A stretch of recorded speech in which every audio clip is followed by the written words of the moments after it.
আসানসোলের 16তম আসনে লোকসভা নির্বাচনকে কেন্দ্র করে আসানসোল কেন্দ্রের তৃণমূল কংগ্রেসের প্রার্থী শত্রুঘ্ন সিনহার সমর্থনে কর্মী সভা হয়ে গেল আসানসোলের রাহাল।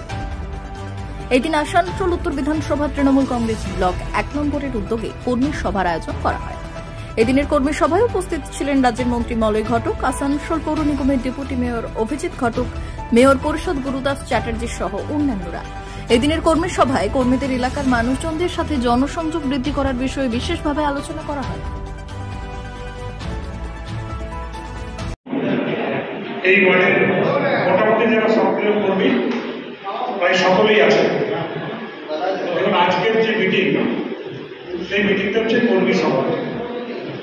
এটা কোনো জনসভা আমরা ডাকিনি।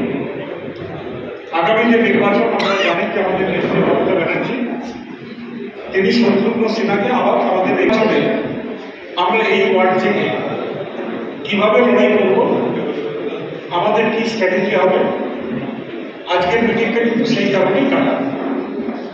এই ওয়ার্ডে একটু আগেই বললাম যে গত লোকসভা নির্বাচনে আমাদের প্রার্থী 3,03,000 ভোটে জিতেছিল, কিন্তু এই ওয়ার্ডে আমরা 561 ভোটে জিতেছিলাম, প্লাস ছিল 561 ভোটে।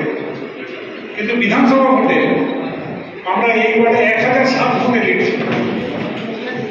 তো আমাদের লিডটা 1007 থেকে আরো 500 বাড়া উচিত ছিল, কিন্তু কমে গেছে। কারণ যে ঝড় লোকসভার ভোটে ছিল, যেভাবে মানুষ দুবার ধরে লোকসভার ভোটে শত্রুঘ্ন সিনহাকে ভোট দিয়েছিলেন, সেখানে প্রত্যেকটা ওয়ার্ডে কিন্তু লিড বেড়েছে, কোথাও কমেনি। কিন্তু এই ওয়ার্ডে অদ্ভুতভাবে প্রায় 500 মতো কমে গেছে।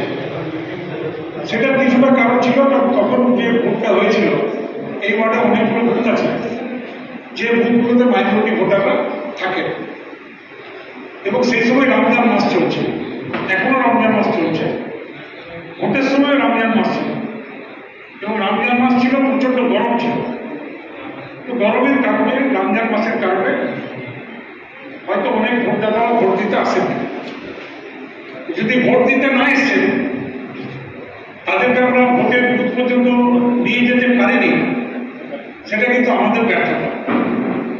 কারণ আমাদেরকে এনশিওর করতে হবে যে যারা এই ওয়ার্ডের ভোটার, যারা তৃণমূলকে ভোট দেয়, সেই একটা ভোটটা যাতে নষ্ট না। এবার টেস্ট নয়, দেশে দেখুন